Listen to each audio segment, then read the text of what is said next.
వీడియోలు ఎలా చేయాలి? ఒక విషయాన్ని ఎలా చెప్పాలి కెమెరా ముందుంటే, ఎలా మాట్లాడాలి, ఎలా చెప్పాలి యూట్యూబ్‌లో అంటే, ఇప్పుడు నేను చెప్తాను. ఇప్పుడు తూర్పు అనేది ఎట్లా తెలుసుకుంటాం? సూర్యోదయాన్ని బట్టి తెలుసుకుంటాం. దక్షిణం అంటే సూర్యుడు అస్తమించేది బట్టి తెలియజేసుకుంటాం. ఇలా తూర్పు, పడమర, ఉత్తరం అనేది సూర్యుని బట్టి తెలియజేసుకుంటాం. అలాగే దిక్సూచిని బట్టి కూడా తెలియజేస్తాం కదా! సౌత్, నార్త్, ఈస్ట్, వెస్ట్ తెలియజేసుకుంటాం. కానీ సూర్యుడు లేడనుకుందాం.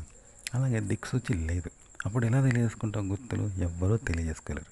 అయితే మనం వేరే వాళ్ళ వీడియోలు చూసి కానీ, లేకపోతే వేరే వాళ్ళ ఆర్టికల్స్ చదివి కానీ, ఎన్నో విషయాలు వేరే వాళ్ళను అనుకరించి, వాళ్ళని నేర్చుకొని, వాళ్ళలాగా నటించి అలా చేస్తున్నాం. మనకొచ్చిన ఆలోచనలు వాటిని. ఇది తప్పు. పూర్తిగా తప్పు. మరి ఎలా చేయాలి అంటే, క్రియేటివిటీ అనేది ఇప్పుడు సూర్యుడు లేకుండా దిక్కులు చూపిస్తే సూర్యుడు లేకుండా దిక్కులు చూపించగలవా? ఇప్పుడు ఆకాశంలో కూడా గాలిమటరు పోయిందంటే దిక్సూచి ద్వారా చెప్తారు. సముద్రంలో కూడా దిక్సూచి ద్వారానే దిక్కులు బట్టి వాడు ఎక్కడ భూమి ఉన్నది, ఏడ సముద్రం ఉన్నది, ఎక్కడ ఏ దేశం ఉన్నది అని తెలుసుకుంటాడు. మరి దిక్సూచి లేకుండా దిక్కులు తెలుసుకోగలవా? సూర్యుడు లేకుండా తెలుసుకోలేవు కదా దిక్కులు. అలాగే వేరే వాళ్ళ కంటెంట్ను కాపీ చేయకు, అనుకరించకు, వాళ్ళలాగా నటించకు. మరి ఎలా చెప్తావు అంటే నీ స్టైల్లో నువ్వు చెప్పు. చెప్పి మరి ఎలా చెప్పాలంటే నిన్ను నువ్వు దిక్సూచిగా వాడుకో. తూర్పుని చూసి పడమర దక్షిణ అయితే చెప్తావో, లేకపోతే వేరే వాళ్ళని చూసి ఎలా నేర్చుకున్నావో అలా ఇప్పుడు ఎవరిని చూడకుండా జెన్యున్గా నువ్వు చెయ్యి. చూసి నీ ఎక్స్పీరియన్స్తో నువ్వే. నువ్వు తప్ప ఇంకో వ్యక్తి లేకుండా నీ ఆలోచనలు, నీ భావాలు, నీ అనుభవాలు, నీ సంతోషాలు, నీ ఓటమి, నీ గెలుపు ఇవన్నీ కెమెరా ముందు చెప్పు. నీకు ఎక్స్పీరియన్స్ అయితే అంటుంది. అలా రకరకాలుగా చెప్పు. అప్పుడు అది నీ కంటెంట్ అవుతుందన్నమాట. అలా చెప్పాలి. యూట్యూబ్లో చాలామంది వేరే వాళ్ళని చూసే నేర్చుకుంటారు. యూట్యూబ్ని చూసే నేర్చుకుంటారు. టైటిల్ ఎలా పెట్టాలి, కంటెంట్ ఎలా తయారు చేయాలి అనేది నేర్చుకుంటున్నారు. అలా చేయకండి. మీరు సొంతంగా చేయండి. దీనివల్ల వచ్చే లాభం ఏంటంటే ఒక యూనిక్ కంటెంట్ చేస్తారు. అంటే ఎప్పుడు ఎక్కడ ఎవ్వరు చెయ్యలేని విధంగా మీరు టైటిల్ పెట్టగలుగుతారు, థంబ్నెయిల్ తయారు చేస్తారు, వీడియోలు తయారు చేస్తారు. దీనివల్ల ఏంటంటే మీకు గిరాకీ ఎక్కువ వస్తుంది. మరియు ఇలా సొంతంగా మీరు కంటెంట్ క్రియేట్ చేయగలిగితే మీరు యూట్యూబ్లో పెద్ద స్టార్ అవుతారు. మీకంటూ ఒక గుర్తింపు వస్తుంది. అన్నిటికి మించి మీకు మోనిటైజేషన్ అయిన తర్వాత మీకు కాస్ట్లీ రెవెన్యూ అంటే మీకు ఖరీదైన యాడ్స్ వస్తాయి. చూసారా? ఇన్ని లాభాలు ఉంటాయి. కాబట్టి ఓన్గా కంటెంట్ తయారు చేయండి. మీకంటూ ప్రత్యేకమైన గుర్తింపు వస్తుంది. ఇప్పుడు తెలుగు సినిమాలు అంటే మనం చూస్తాం, అందరికీ తెలుసు. తెలుగు సినిమాలు, తెలుగు భాష తెలుసు, తెలుగు పాటలు తెలుసు, తెలుగు మాటలు తెలుసు. కానీ Kannada, Malayalam, Hindi, English, French, China ఎన్నో భాషలు ఉన్నాయి ప్రపంచవ్యాప్తంగా. అంటే తెలుగు కాకుండా. సో ఇవన్నీ మనకు తెలియదు కదా, మనకు అతీతమైనవి కదా. ఇలాగే మీరు సొంతంగా తయారు చేయండి. ఇప్పుడు చెప్పాను కదా, ఒకరిని కాపీ చేయకుండా, ఒకరిని అనుకరించకుండా, ఒకరిలాగా నటించకుండా, ఒకరిని ఆధారంగా తీసుకోకుండా మీరు సొంతంగా చేయాల్సి ఉంటుంది.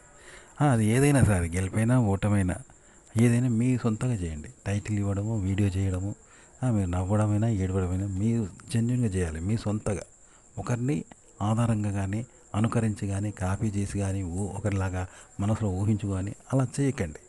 అంటే నీకు ఇంకా డైరెక్ట్గా చెప్పాలంటే, ఒకడు పెళ్లి చేసుకున్నాడు, భార్యను ఎక్కడికెక్కడో పంపుతా ఉన్నాడు. పంపితే ఎవడనుకో వానికి పిల్లలు పుడతా ఉన్నాడు. అలా ఎందరు పుట్టినా భార్యను అది వేరేటోని పుట్టినట్టే కదా, వీని కొడుకులు అవుతారా?